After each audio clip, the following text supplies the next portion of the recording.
Hi, Helena. Hello, Adam. And hi to all of our listeners. Welcome to High Notes and Anecdotes. Let's kick off with a little bit about ourselves. Helena, tell us about yourself. My name is Helena Dix. I'm an opera singer who loves them high notes. I've been singing for over 25 years now, all around the world, having sung at some of the world's most incredible opera stages. I'm a freelancer. I spend a lot of my life on the road or in the sky. I'm a mentor and a teacher, a lover of high notes, as I might have mentioned already, a foodie, a dog owner, and I love to laugh. And a little bit about myself. My name is Adam Miller. I'm a former opera singer turned producer, writer and director. I've produced and directed shows all over the world. So we've known each other since we were mid-teenagers, we worked out. We originally met in the competition circuit, and then we studied together at the Royal Academy of Music in London. We worked together as colleagues, and we worked together as producer and singer. So, Helena, do you want to tell us, why did we make this show? I think we made it to reach out to people, to tell a few home truths, tell tales of the road, just to appeal to people understanding the kind of life that we live as singers and freelancers and producers, because it's a pretty crazy but wonderful life. Definitely crazy, definitely wonderful. We recorded these episodes while you were back in Melbourne a good few months ago, and we decided that we would record a little introduction before each episode just to say who we were and also what the episode was about. So, what's this episode about today? Well, today we chat about why we made the podcast, life on the road, life coming home, and fun things like eating at dining tables and the importance of cutlery. So if that sounds interesting to you at all, then listen on.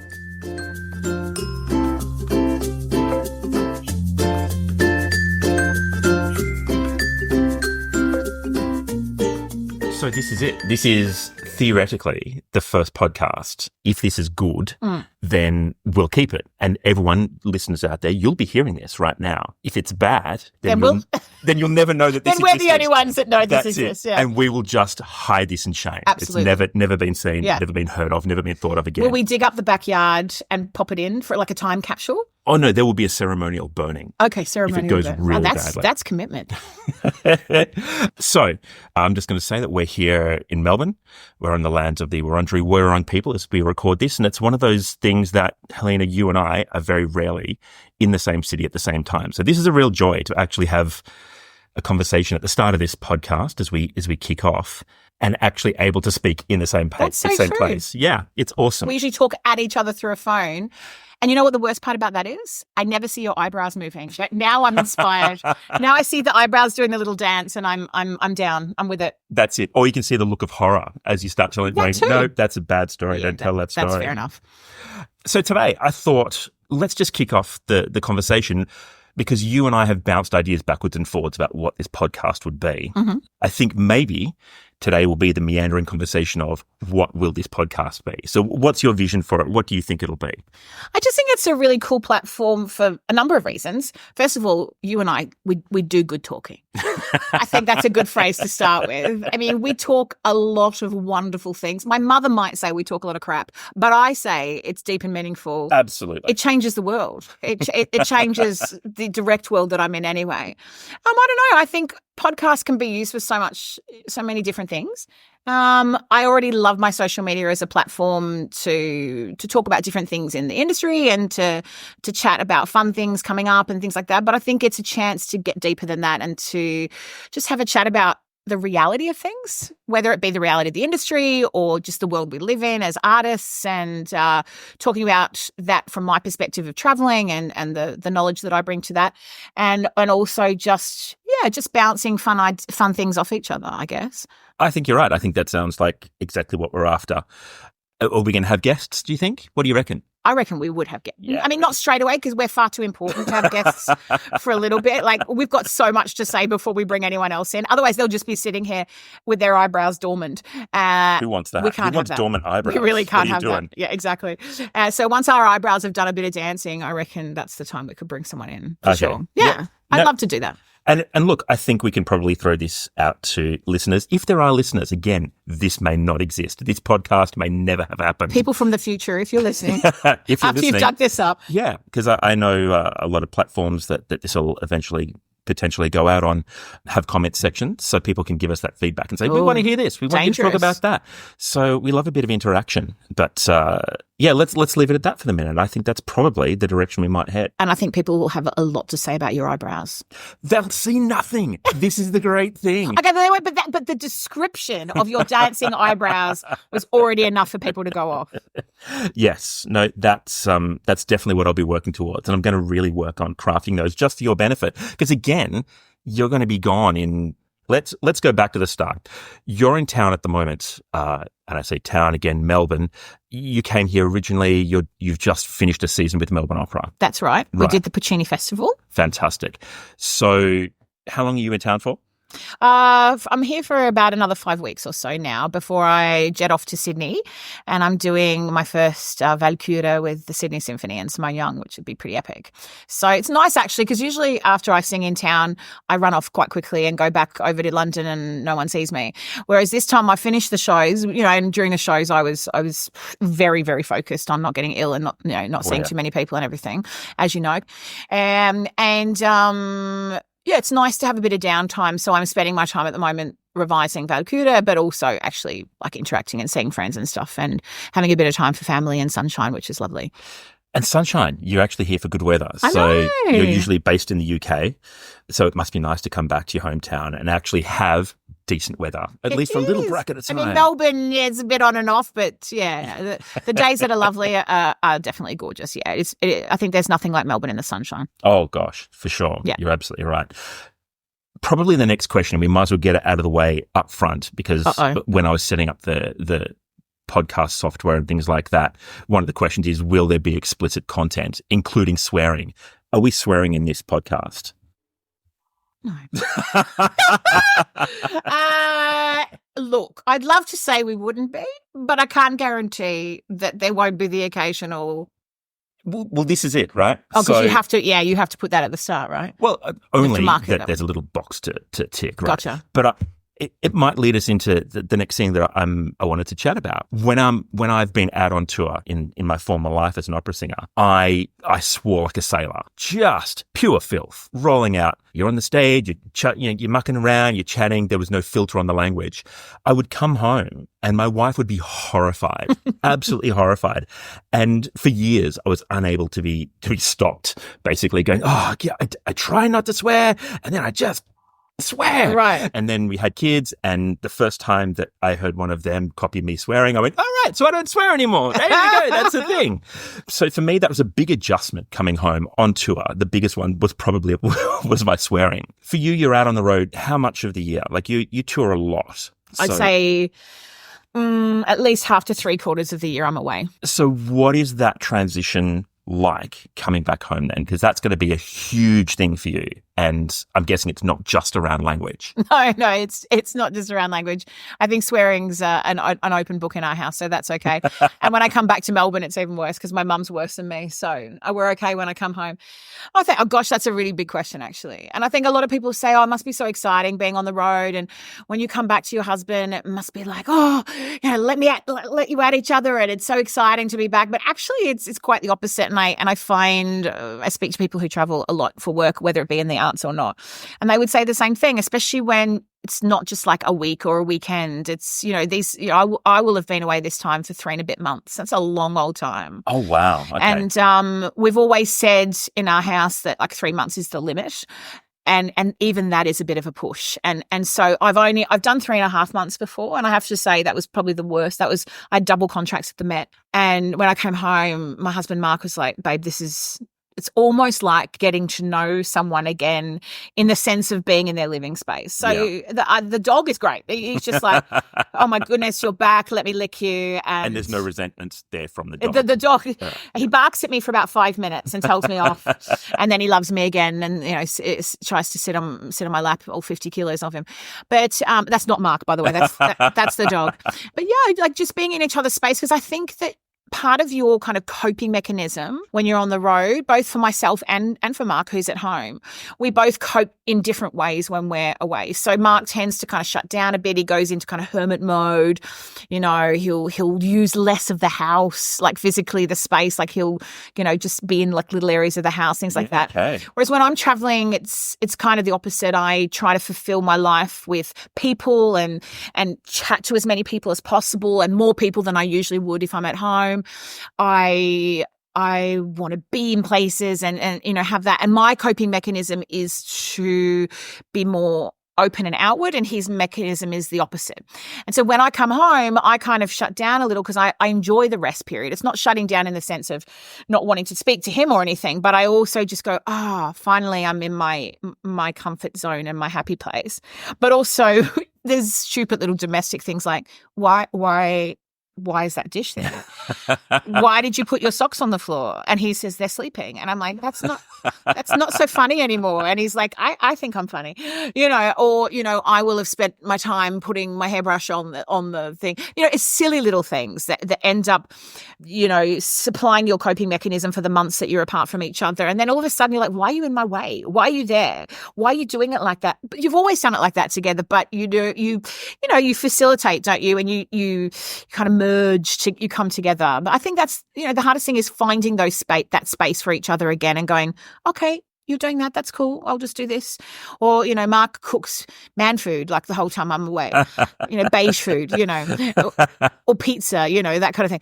And then all of a sudden it's like, why are we having vegetables? It's like, this is how you survive as a human. You know, just little things like that. That's why it's 3.5 months maximum, because otherwise he would die. That's right. He'd be hospitalized. Yeah, exactly. Yeah. Like, you know, man food galore, you know. I don't know if there's a cure for that. So what's the biggest change you came home to then? So you've been gone for 1 month, 2 months, 3 months. You get back. What's the biggest thing you've come back on? What the absolute hell is going on here? Probably the routine of the house. So things like when I'm at home, I do the washing every day. I cook meals every day. Mark's coping mechanism is washing every several days.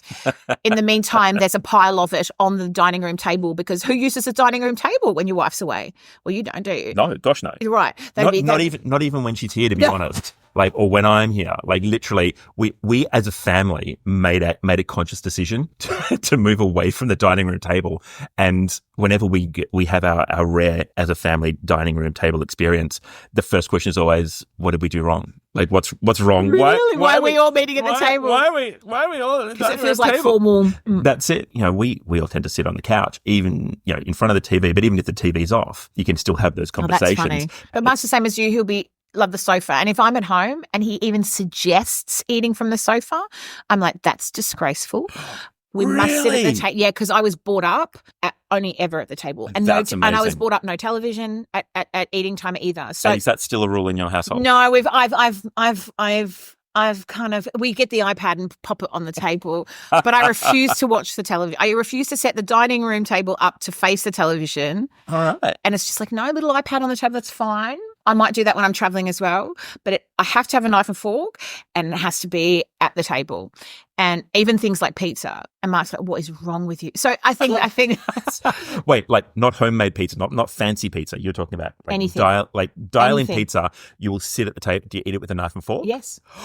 Eat it with a knife and fork. I don't eat anything with my fingers. Oh my God. Well, oh my God, little that's bits, amazing. but not a meal ever. I'm going to say, and absolutely outing myself, I will eat a burger with a knife and fork. You know, like one of those big, like good Melbourne tower burgers, right? I'll eat with a knife and fork, which feels shameful. Couldn't come at pizza with a knife and fork. I know. I'm one of those. Oh my God. I know. That's amazing. Is that from something you've always done all your life, or is that something that you've developed? Because I'm going to say, I can almost guarantee at some point during this series, we're going to have a conversation, probably dedicate a podcast episode entirely to the crazy things you do as an artist to keep yourself healthy. And for me, if I don't want to use, knife and fork, fingers, all that kind of stuff, because when I was a working opera singer, I absolutely just had to stay healthy. So couldn't touch things with my hand quite often. And is that where it came from for you, or is that something all your life? I think it's because I grew up with a mother who I grew up in restaurants. So my mum used to own restaurants, and everything was about table etiquette. So my mother would judge people greatly on their table etiquette. I'm not talking just like, is the spoon correct? Like if someone, like my mum's not a snob at all, but table etiquette is a thing. And one of my first loves was a young Indian man who traditionally their family ate with their hands quite a lot. And I had to prep my mother before we went to his parents' house for the first time. I said, Mum, because of their nationality and their ways and the way that they eat, they will eat a lot with their hands to the point where the bread is on the table and they'll pick up a bit of bread off the table and they'll scoop something up with their hands and they'll scoop rice up with the bread and they'll, and she was like, no. And again, my mum's not a snob. Like that's why it's funny. Like she swears like a trooper. She's very relaxed but with table manners, it's a big thing. So I think very rarely in my life, apart from the occasional thing, we always had cutlery for everything. We were always encouraged to eat. Not that like, oh, it's disgusting to eat with your fingers. Not at all. It's just, I don't know. It's just one of those things. It's just one of those things I grew up with, and I haven't taken it on for hygiene reasons. I actually don't physically like the sensation of picking stuff up with my hands. That is and eating it. So interesting. And so do you judge other people then? Like do you watch other people? Okay. No, not at all. Not at all. People can do what they like. Like if I judged people, I would not have married Mark. But just me, just my personal choice. Okay. Interesting. Yeah.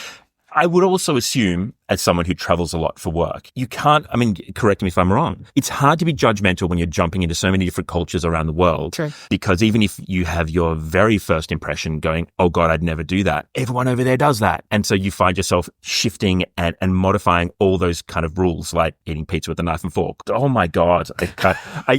We just talked about judgment. I really can't get past that right now. That's funny. Pizza with a knife and fork. But you're right. Yeah. With all the traveling I do and all the different cultures, you're absolutely right. And if I was in a household, like I went to Tunisia to sing once, a completely different culture shift. And the Tunisian people that were hosting me for the concert brought me to their family home where we had this like feast of African food and Moroccan food. Fantastic. And all that. And it was amazing. And I love people and I love people watching. And it's part of my joy as a performer is, taking in all the cultures and the understanding of how people are.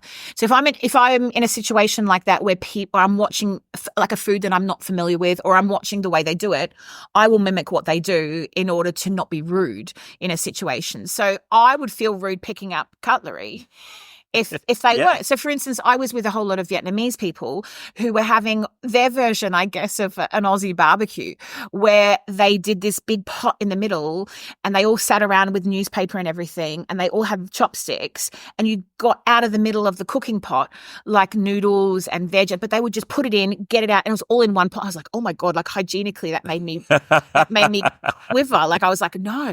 But again, it was all by hand or by chopstick and then the way they do it. And so I'd do that too. I don't feel uncomfortable enough not to be respectful that that's the way that it's done or to experience it. Yeah, to give it a go. But if it's my preference in my household, that cutlery's getting picked up every time. You've talked about some of the food that kind of makes you go, wait, not comfortable immediately. In all your travels, what's the place you want to go back to eat that food? Oh, that's really good. It's such a hard one. That is We should have saved that for like episode 5. I know. Especially because this episode may never exist. Exactly. It really might not be happening. That's like a whole episode worth. I don't actually think I can answer that. Okay, awesome. Let's make that an episode. Because I think that the tales of the travel and the food, again, dear listener, if you exist, if you're listening right now, let us know in the comments. Is that the type of thing that you want to hear? I'm going to say that we might wrap it up there. Yeah. I think nice little intro. I feel like this is a good indication of us. Like if this is to be our first episode, I feel like people will get what they're going to understand, what they're going to get. It's going to be the chat. It's going to be talking about our careers. It's going to be talking about lives, and we go from there. Okay. All right. Let's assume that this will exist, and that our wonderful listeners are hearing us right now. And my mum. Yeah. Hopefully more than just mum. Yeah. But potentially just mum. Yeah. Fair play. Well, hopefully we'll have listeners listening again next week, and that'd be lovely. We'll have a topic, and we might have some feedback from some of our listeners across the week about what our topic should be. But Please we'll chat come back. to them then. Yeah. Or don't, if you don't like this. Don't say that. Don't. You're not allowed to give them the option. You have to come back no you matter will what. come back. You will come back. You will come back. And we'll see you next time. Bye-bye.